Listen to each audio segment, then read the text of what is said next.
maybe you're not familiar with Speaker's Corner, but I want you to be at ease with me, at the very least, yeah? With me, I want you to feel easy. If you feel uncomfortable in this conversation, just walk away. You don't owe me anything. I'm not going to pin you down on... I'm not going to pin you down on anything. Yeah, mate, it's all good. Yeah, I understand. and I don't get offended, just because... I get it. Just in case, Yeah. So, with the Big Bang is a mechanism. Yeah, just like evolution is a mechanism. Now, that's fine as a mechanism. Theory of gravity is there. It explains things. Wonderful. But there's a category mistake here when people think that Big Bang is being pitted against God here. Yeah, because we believe God is a creator of mechanisms. God is not a mechanism. So when people pit science against religion, we say this it's a category mistake here. Yeah, you can say atheism and theism, but the thing to say that atheism versus, or to say science versus God, that doesn't necessarily make sense, because science is our way of understanding nature. That's what it is. Yeah. So similarly, Big Bang is a mechanism. We have no issue accepting mechanisms, but then it would lead to an infinite regress, isn't it? Like, who started the Big Bang? Where did the particles come from? Okay, the particles came from that, came from this. There has to be an end to that chain somewhere, isn't it? Logically, philosophically, rationally, using modal logic, whatever you want to do. Yeah. In philosophy, it's called a necessary existence. Yeah. So, does that make sense to you so far? Yeah. Okay. So, whether you got the most skeptical of philosophers, they'll end by saying, look, there's a necessary existence. The question now is, what is that necessary existence? Is it God? Is it this? Is it that? That's where most of the conversations start. Are you happy with that as a foundation for us to start the convo? Yeah. Or is there any things that you want me to clarify beforehand? No, mate, I'm pretty happy with that. Fantastic. So necessary existence meaning there's an end to that chain because we're dependent. Naturally, we're dependent upon something. That's dependent on something. There has to be an end to that chain. That necessary existence, we say, as Muslims, is independent. Even logically, you'd be able to accept that because it's an end to that chain, has to be independent also. Make sense? Yeah. And has to be very powerful, because as we depend on something that depends on something, what we depend on has more power than us because we depend upon it for our power. So naturally, if everything is depending on this one existence, naturally that existence has to have the power such that everything else, depending upon it, can survive. That makes sense. So, in Islam, our definition of God is in chapter 112 of the Quran, which is, chapter 112 of the Quran. Say He is God, the One, the Independent. He does not beget, nor is He begotten, which in a roundabout sort of way means He doesn't have kids and nor does He have parents, and there's none like Him. Can you just... I'd love to. He is one. Say He is God, the One, independent. He does not beget, nor is He begotten, and there's none like Him. This is our criteria of God. We don't believe God is a tree. We don't believe we are gods. We don't believe God is an old man on a cloud with a white beard throwing down thunderbolts.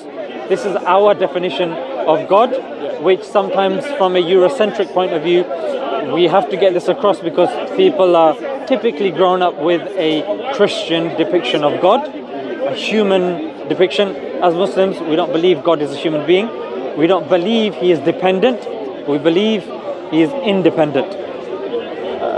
Give me your thoughts about that so far. The basis of what I'm getting from what you're saying is that God is someone that you guys, that Muslims believe in.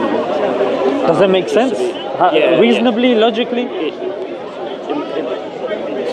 Which one? This one? Is it alright if I clip this on so we can hear you? Oh, sure. Yeah. If you just do it here, Walaikum salam, bro. You're right, yeah? MashaAllah. Superficially, that does make sense. Yeah, logically. It's like a concept I think about.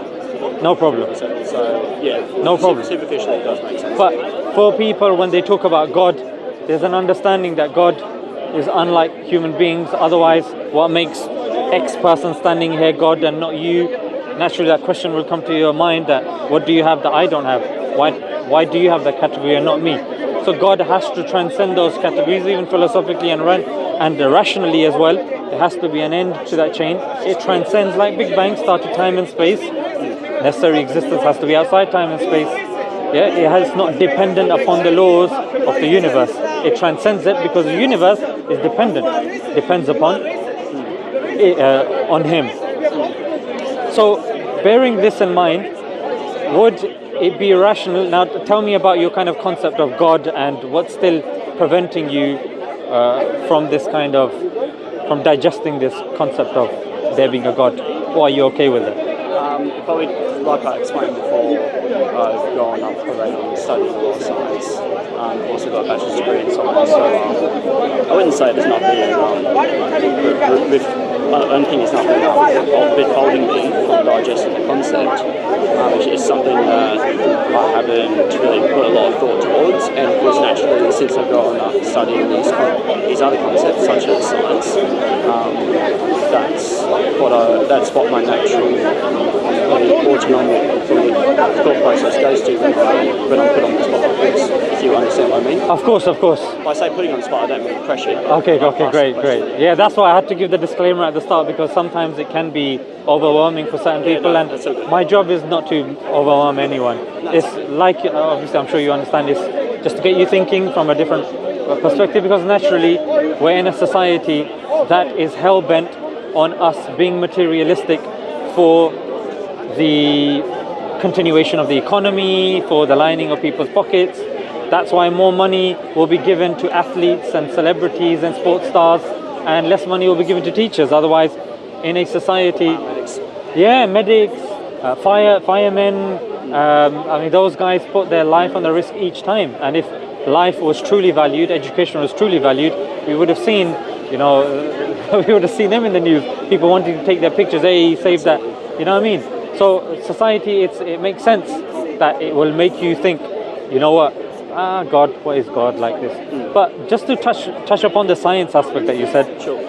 The science explains the how. Yeah? It doesn't explain why things happen. So, and science doesn't claim to explain the metaphysical aspects of our life. For example, according to Einstein and Hawking, they acknowledge as well, science doesn't teach us morals. Science doesn't tell us why something's happened. Yeah? So, based upon that, we now require other sciences. We require other fields to then answer those questions. Science is only based upon the physical. Well, the old school science would, like Karl Popper and all that, the falsification type. Nowadays, science has become that you posit a concept and then you search for the evidence. Whilst Popper's concept was that whatever's there, you try falsify it. If it's not falsifiable, then it's good enough to be considered as a theory, and then you work on it, obviously adding more and more observations to it.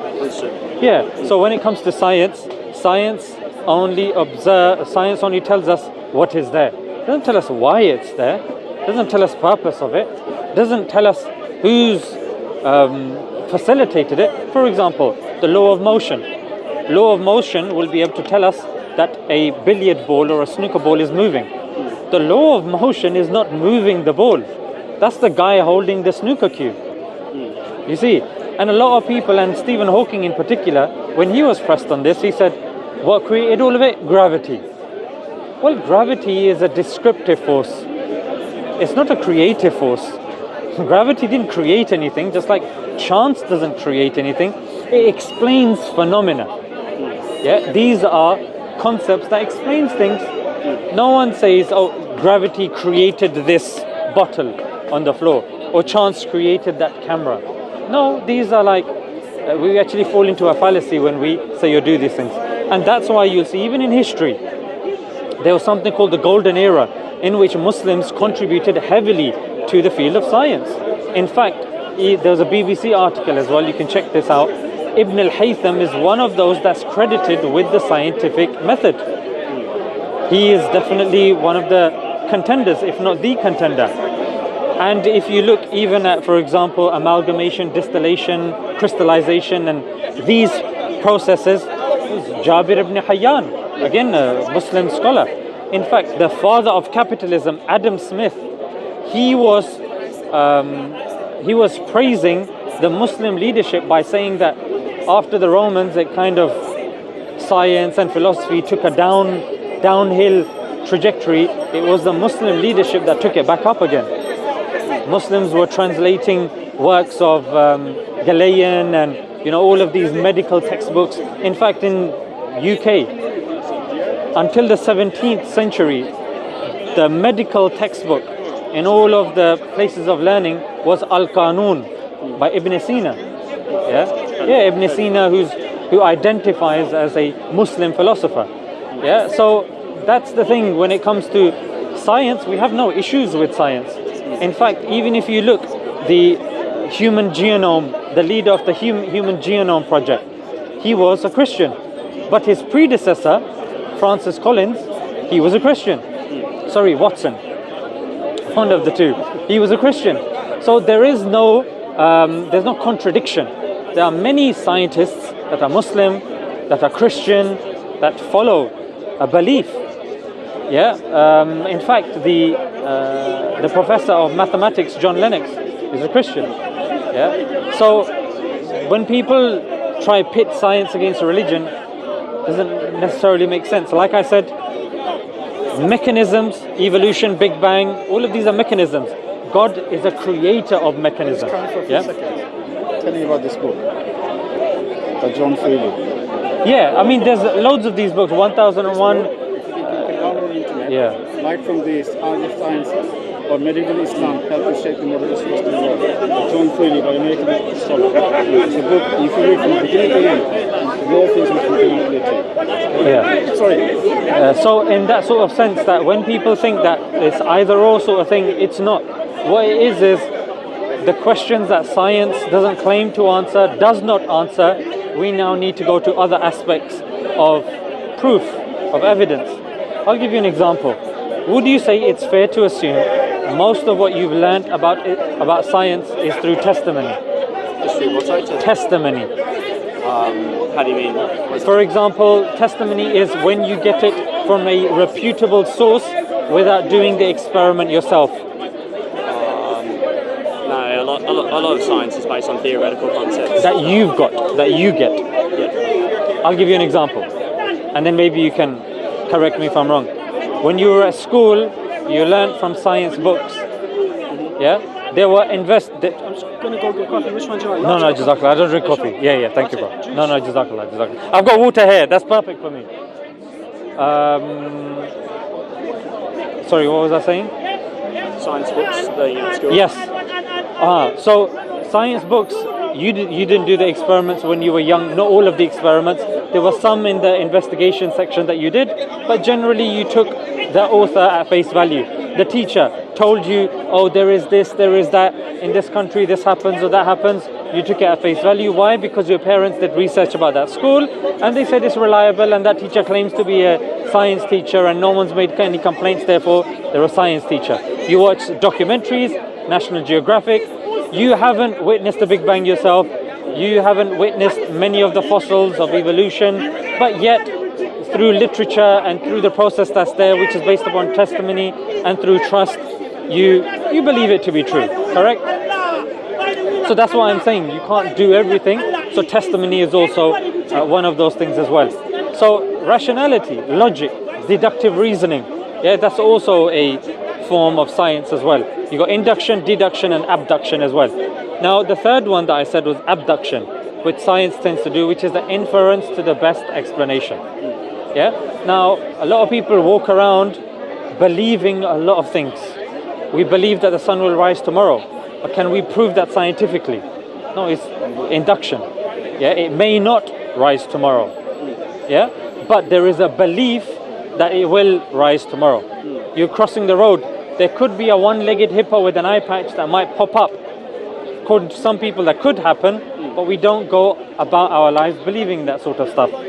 So I say to you, Jack, that Islam has a lot to offer you in terms of your view in life, your experience in life, and Islam has the evidence to back that up as well. Like I've said, whether it's logically, rationally, we've already evidenced the necessary existence.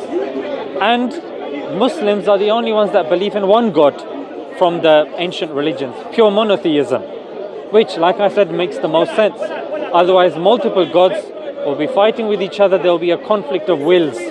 One God wants the tree to be red, another one green, another one blue. Now, what color will the tree be? If the tree is red, that means the God that wants it to be green and blue are weak.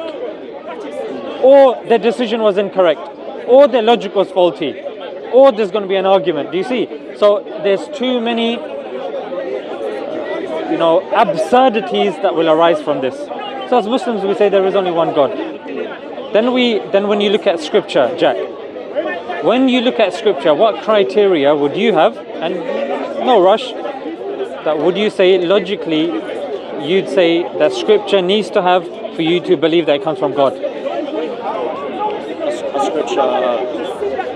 So like holy books, you got the Bible, you got the Old Testament, New Testament, Quran, Vedas, loads claim to be from God. So if we're now measuring which of the book is actually from God, what criteria would you say? Because naturally that's next, isn't it? Like, why should I believe you and your Quran? Yeah, I understand. To be honest, sorry, what was your name again? Zishan. Zishan, I'm honestly not too sure how to answer that question because I've never considered believing in a God in the first place, so I wouldn't actually know what I expect in the scripture. Okay, no problem. I'll give you some criteria and you tell me if you agree or disagree. Yeah? That should be one of the criteria. Now, if people are claiming a book is from God and thousands of years have passed, the first thing that we need to, one of the first things we need to establish is that book preserved? If it's thousands of years old, is it the same book that it was 1,000 years ago to what it is now? Can an average person measure it and accept that logically? Because if not, then that means that religion has only been reserved for the priestly class, the intelligent folk, or the people with a lot of resources, which wouldn't necessarily be fair. Would you say that's a reasonable criteria to have? No, if it was dated back 1,000 years ago, like you said, then it's in fact outdated. It would be outdated. No, I'm not talking about in terms of its relevance. I'm talking about in terms of its preservation. That if the criteria now is which of these books comes from God, that's the question that we're asking. Vedas, Old Testament, New Testament, which one? We have to first determine if that book is accurate in terms of when it was revealed. Otherwise, if it's changed, then we are no longer referring to the book. We're talking about a updated manual that human beings have written in. Make sense? Yeah. So if I was to go into this a bit more detail, I would say that if all the holy books were burnt, Quran is the only holy book, ancient holy book, that can be written word for word.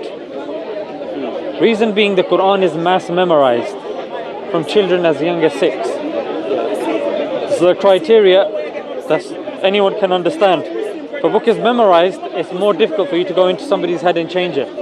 Number 2, the Quran was revealed in Arabic and it's read in Arabic. And Arabic is the top 5 most spoken languages in the world. It's still accessible today.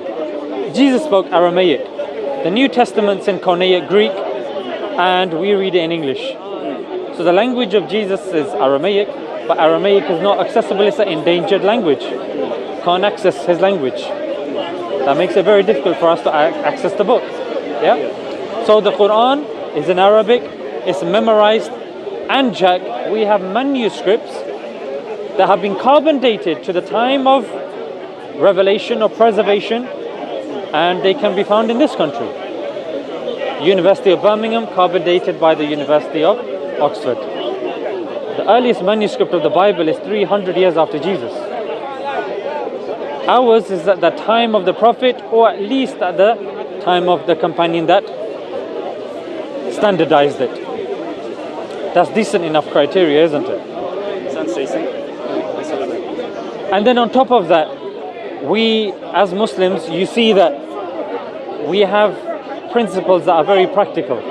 For example, if you look in the Islamic scripture, the Quran, the Hadith, they never tell us kill women, kill children, kill babies, kill donkeys. Now, you're more than welcome to smile and laugh, and I'll tell you why. Because if you look in the Old Testament, it's there. In 1 Samuel chapter 15 verse 3, kill the babies, kill donkeys. Yeah, and you can check this. I've given you the reference. I can reiterate it afterwards. Babies, donkeys. So my question is, why? What have the babies done? What have the donkeys done? So there's things that just don't make sense. Yeah, in the Quran, in the Hadith, it doesn't mention that. Yeah, there are practical solutions. For example, the Quran will talk about family values, and if you look today, Jack, there's so much confusion today. People can't define what a woman is, what a man is, without losing their job. Yeah, without being maligned, without losing their political position. Simple concepts. You can't tell your child off. You have to. There's even discussion on, I think it was on ITV, that one of those breakfast shows, that even when changing the nappy of a child, this woman was asserting that you need to get consent from the baby. Like, where does the madness end? There needs to be a morality that cannot be manipulated by the masses. And that's why, Jack, you see today people justifying the killing of babies. In Palestine, the Prime Minister Netanyahu, he quoted Amalek. He mentioned Amalek. And Amalek, B'Tselem, human rights organization, they said, anytime an Israeli mentions Amalek, all of us that have gone through the system knows what he's referring to. That means every man, woman, child, everyone. Yeah. So the question is, this doesn't seem like something that is applicable, practical, and even, Jack, you as an average person, it's very difficult for you to say, you know what, I don't really need God. I can live without God and this and that. When any decision that you make will be predicated on a belief that you hold. For example, if you have a wife and, not you, somebody else, and you see from the example, and God forbid she gets raped and then she's pregnant. Now there's this dilemma about abortion. How do we feel about abortion? Do we do it? Do we not do it? When is it a child? When is it not a child? Your grandfather, he's very, very old. Someone else's grandfather is incredibly old. They are, just waiting for death. Euthanasia comes up. Should I allow him to kill himself? Should I facilitate that? Do I take him to a suicide capsule in Switzerland where it's legal for you to kill yourself? It's a dilemma. How do you know? If tomorrow everybody in the UK voted that it's okay, let's just say, God forbid, there's a World War III, and we come to a position in which the only way of survival is eating the dead corpse of someone, and unanimously we agree that it's okay. Does that now mean that we will start doing it and it's morally okay? Does everybody agreeing on something make something morally okay? What if you were there at the presence of Hitler when he was doing those speeches? There's always one picture that gets shown of everybody doing this salute except for one man. And that one man stood against that. But again, the concept is, do you really go with the masses to get your morality? So I guess I would ask you, Jack, where do you get your morality from? So I got my morality from, probably, if I was to say off the top of my head, was growing up with the religion. Because I grew up in a Catholic school, and that's where I will say I do agree with religion, because it helps teach kids basic values. And I think from that, I think I just have my values from there, and also from the environment I grew up in. Okay. Would you class yourself as an atheist now, an agnostic, or still a theist? I honestly don't know, mate, to be honest. Like I said, I'm not much of an arguer. I'm not putting up many points here, but I haven't really thought of it that much. Okay, no problem. The reason why I asked that is if you're an atheist or an agnostic, somebody who doesn't believe in a God, for them, where would they get their morality from? They'd get it from society. They'd get it from maybe certain philosophical principles, like the harm principle. If it's bad, I leave it. If it feels good, I do it. Doesn't that pretty much summarize how people live their lives today? They say, you know what, it feels good. Do what makes you feel good. I like the point you bring up here. It does make sense when you logically. Yeah, because the problem now is, Jack, that when it's based upon the harm principle, when it's based upon these things that are subjective and they can change from person to person, we say God brings objective morality, or God sends objective morality. Yeah, that without objective morality, things turn into chaos. You go to Muslim countries, you ask about adultery. Here, cycling in a bus lane is punishable. However, adultery, you do what you want. But adultery breaks families. Statistically speaking, the woman in that relationship, the man in the relationship are more likely to cause harm to society, and the kids are more likely to turn out to be delinquents. This is statistically speaking. So something that harms society so much. We all know somebody coming from a broken family, there's already trauma involved there. There's already kind of like a mismatch going on, and it's like growing up with a disability of sorts. Not for everyone, of course, but most people, they require some balance, and the balance comes with a mother and a father being available. Psychological studies tell us this as well. So, bearing this in mind, that morality can be manipulated and changed, I would make the argument that without that, and this is why you see in these societies, they don't know what a man is, what a woman is. Adultery is rife, it's common. Alcoholism is common. Mental health is common. In fact, they were saying every hour in the UK, I was checking the statistics a few days ago, 2 people commit suicide every hour. At least 1 in 4 people will suffer a mental illness. Again, in the UK, in at least a couple of years. 45% have gambled in the last 4 weeks. 50% are addicted to alcohol. Yeah, so the thing is, why? Why, Jack? Why are they going towards gambling? Why are they going towards alcoholism? Why are they going towards these things? Because they are numbing themselves to the pain that's around them, which is us walking around without a purpose. If I say to you that, look, my jacket has a purpose, my glasses have a purpose, my hair has a purpose, my watch, my shoes, everything, but what's my purpose? I don't know.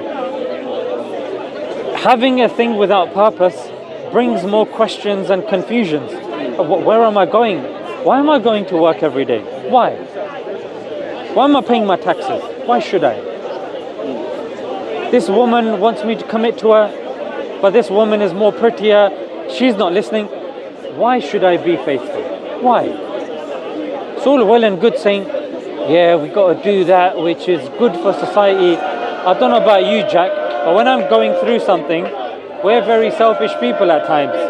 And if I've just been harmed, I don't care. My eyes are going red. Revenge, vengeance. You've seen certain movies in which the whole movie is the guy just trying to get revenge. Law-abiding citizen, Gerard Butler. The whole movie is him trying to get revenge for his family being taken from him, and a justice system that lets him down. So my question to you, or rather my point to you, Jack, is there will always be that void there, and that void we try to fill. Like another argument that I would posit is you believe in a form of God. Yeah?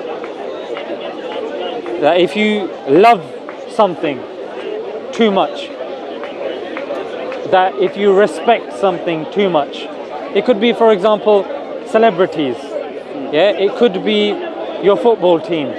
Like if you notice people all wearing the same uniform, going chanting the same thing, there together in the pavilion, shouting for their team, laughing together, crying together, that's a form of religion.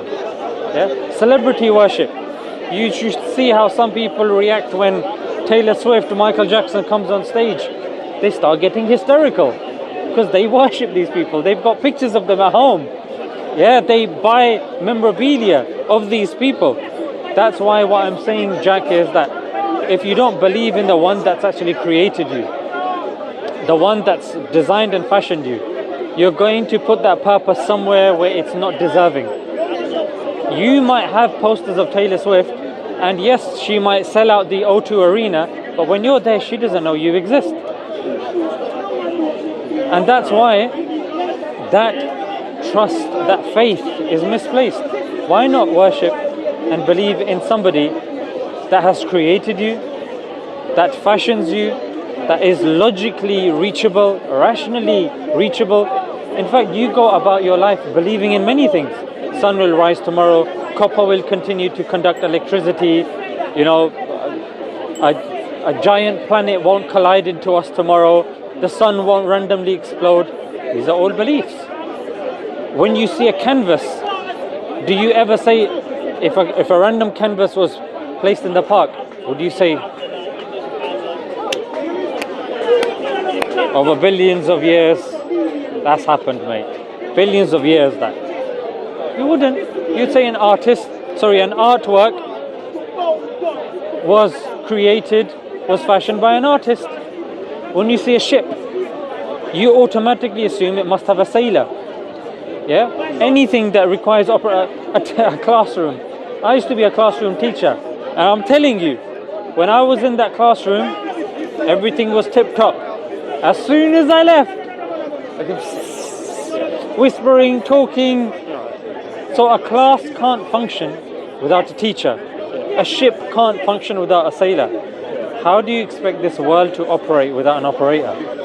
It's a fair point, mate. Makes sense, isn't it? No, leave it at that, I appreciate you talking. No problem. These are probably going to be put online. So anything that I've said, check it when you go home. And I'll be here on Sunday if you ever want to resume the conversation. Because the thing is, I'm going to be honest, mate. Typically speaking, it's when things go wrong in someone's life. When things go wrong, that's when they start contemplating and this and that. And Jack, the unfortunate situation during that time is when you're in need of somebody, people aren't always available. Yeah, it might be a time where maybe you're going through something or whatnot. All I request you to do is think about this, be prudent before something bad happens, and then you're looking for answers. And at that time, sometimes we're not thinking straight. Now you seem calm, you seem relaxed, just chilling out. Now would be a good time for you to reflect on these things.